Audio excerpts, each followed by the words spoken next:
What's going on, guys? Your man Unspoken Reviews back again with another video, and today we are doing a review of another episode of The Penguin, episode 6, entitled Gold Summit. All right, guys, once again, another great episode of The Penguin. Listen, I don't know how, if any of you are not watching this show, you need to get on it. However, if you're watching this review or listening to it, whatever, in the comfort of whatever it is you do on your day-to-day basis, once again, I just want to say thank you guys for watching the videos. And, you know, that means that you guys are watching the show if you guys are checking out the review. This is going to be spoiler filled, so if you don't want to be spoiled, you know, please click off this video, go watch the episode, and come back and watch it because it is going to have a lot of spoilers. You ready? All right, you've been warned. All right, guys, so this episode does pick up a couple weeks after episode 5, and it seems like we get a bit of a snowy Gotham.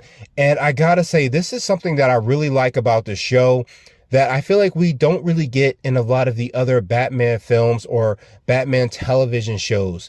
You know, whether or not you're thinking of Gotham or, you know, Batman Begins. Now, I know Gotham is a bit on a budget, you know, and Batman Begins, though, I felt like that movie should have had much more of a lively looking Gotham. I will say that the Penguin, a lot like the Batman, has done a great job of letting Gotham look like a living and breathing city. This looks like a place that would be somewhere on the map in the United States. It looks vast, it looks huge, and it looks beautiful in the snow. We also get a little shot of Blackgate. I like how that looks. I like how we're getting these established shots of just the scope of the city, the scope of what Blackgate Prison looks like. We're getting a better idea of these places that the Batman will probably either frequent or will spend a lot of his time. And I think that is really good. It just really gives you this idea of Gotham being this very vast place where so many differences can happen. You have the people that are downtrodden, you have the middle class, and you have the rich folks that are in their clean areas. And you can just really feel the energy coming off the city.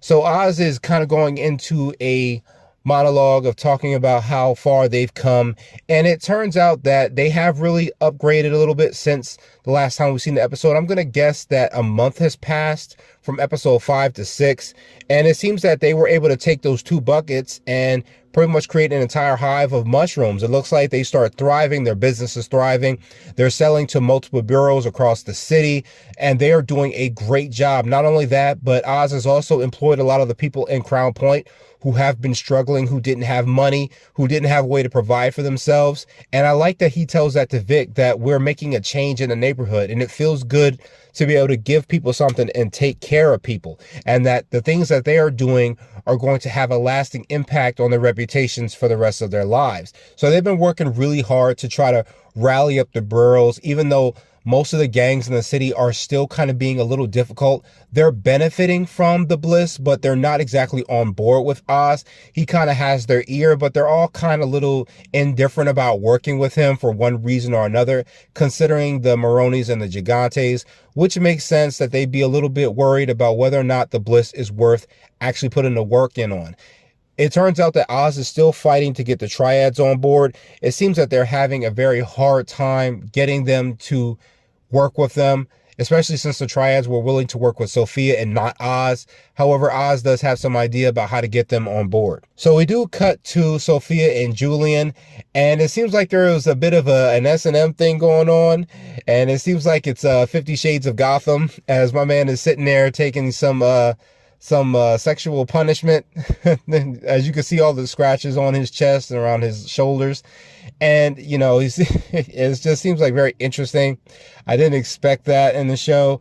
However, he did seem like he's just more willing to submit to Sophia in any way he can to earn her favor.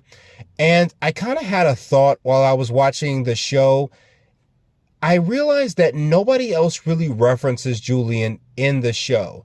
I see that she talks to him all the time, but in any time that I've ever seen him, really a moment where I felt like anybody recognized that Julian was in the room. Maybe it was just me, but it makes me wonder if her mind is broken to a point where she only sees Julian, or if nobody else does. But I do seem to notice that Julian just seems to be kind of unnoticed with anybody else. It kind of makes me wonder if he's a figment of her imagination or if he's really there. I don't know. Someone let me know in the comments. It really does feel off. So she does meet up with Sal, who's cooking in the kitchen. He's making a meal that I guess Nadia, his wife, or his late wife, showed him a recipe of, and you can see that he's still really hurt. However, he does make, a dinner, and they're talking about how, that Oz still has power, because even though the Triads are more willing to work with Sophia and not Oz, because of what he's selling, people are going to buy, and that is going to give him leverage. And the thing I did like about this scene is just the type pain that we see coming off of Sal. We know he lost his wife. He lost his son. And you see he's keeping it together, but you can see him kind of weary and downtrodden. And there's a moment when they're sitting at the table eating where he kind of like grunts really hard, man. And you can just feel just how hurt he is after everything he lost, especially trusting Oz after Nadia told him how dangerous it was for them to be throwing in with him. However, Sophia does come up with the idea that the best way to get the gangs from working with Oz is to send a message that being associated with him has its cost. So we do cut to Oz, Francis, and Vic. They're having a breakfast together as the power has just gone out. And we see that Oz and Vic are talking to her. And it seems that as Francis is speaking about, the breakfast and everything, and talking about a diner they used to go to as when Oz was a child, we see her dementia starts to kick in. And she starts to really slip back, and she starts thinking that Oz is his father, which Oz tries to slow that down and try to help her through it. However, Vic kind of plays into the dementia a little bit, which kind of pisses off, Oz a little bit, telling him not to bring up his brothers because he has no right to do that. And it kind of makes me wonder what Oz did to his brothers, or if he got them into the situation that got them killed. It just kind of felt how testy he was about the situation. I don't know if anyone else caught that, but I sure did. So the Triads do call and end up bowing out because they know of something dangerous that's been going on, that they cannot get involved with Oz anymore. And as they turn on the news, they find out that several people are hung upside down with their fingers cut off, which is a clear sign from Sophia and Sal not to get involved with Oswald. So they think that they are actually beat, but Oz comes up with a plan of actually giving the bliss away as opposed to charging for it, which is actually kind of smart, because by doing that, he creates a supply and demand where he gives everybody in the city a taste of bliss for free, which makes people enjoy it, which makes them want to come back for it, because then they won't get it for free, but then they'll be willing to pay to get it at that point, especially if Oz's people don't make it easy. It's a pretty slick way of just kind of giving out that small tease to make people want it, and then they come back wanting to pay for it. And I thought that was pretty slick on Oz's case and his behalf, just to get people involved and wrapped up in it. So we do get Squid, who does come back. I was wondering when this dude was going to cause problems again. I did say that in episode 3 during the flashback for Vic, that after seeing how his interactions were with Vic, the way he was looking at them, I knew this guy was going to be a problem. And he does come back and he's asking Victor all multiple questions about how Vic has improved his life, where he's getting these new clothes, where he's getting all this money from. And Vic is kind of playing it cool. He's not really giving him any answers. And then Squid kind of puts it out there that maybe he should ask that old lady he saw him with earlier in the last episode, which I was thinking, dude, you is stepping out of pocket right now. Like, you have no idea whose mom that is. You was putting yourself in some crosshairs right now. But he puts that threat out there because he wants a cut of the pie and wants to get in on the business that Vic is getting on. Just, another loser who's just realizing that his drops have dried up and he needs something to pick up on his money game. So, of course, he's trying to leech off of what Vic has going on. And Vic says he will talk to his boss about it.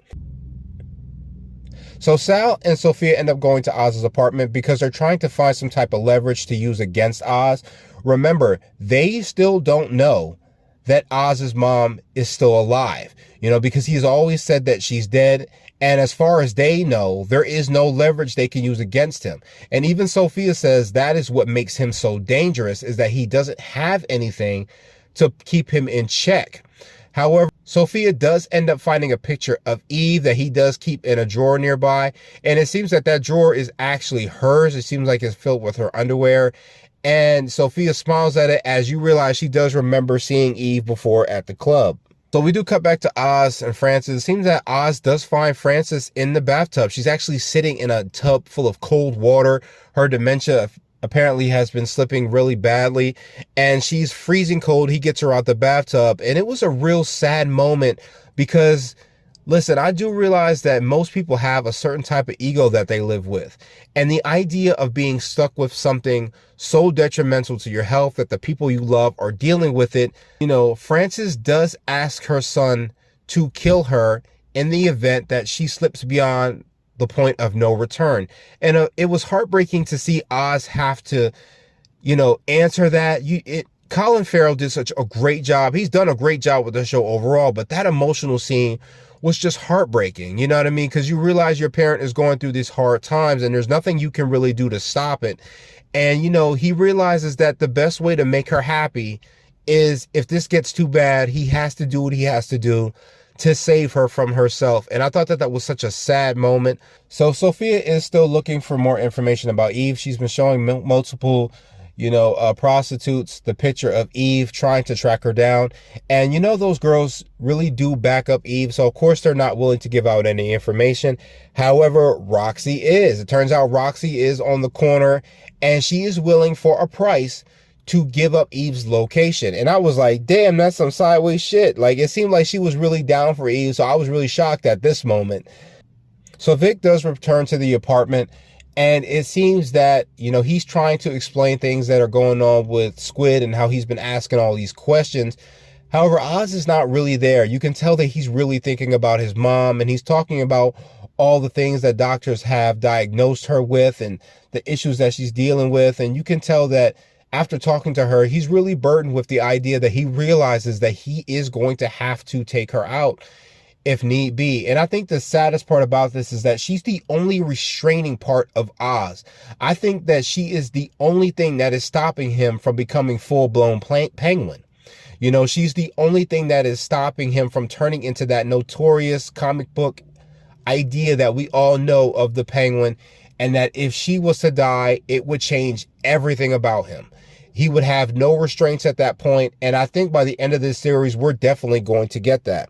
So Oz does go downtown to confront Councilman Haiti, who does have some pull in the city. And it was vicious, man. He took a pair of needle-nosed pliers and put them on the bridge of his nose, or on his nose, and is just like squeezing it, which was rough. And I'm sitting there thinking to Councilman Haiti, I'm like, dude, don't you know how to fight? Put up some kind of fight. I was like, you just let this man pinch out of your nose. You're not going to do nothing about it. You're not going to fight back. Not going to throw a punch. I was like, man, this dude has no heart. I don't know if it was just me, but there's no way I would have been able to take that lion down.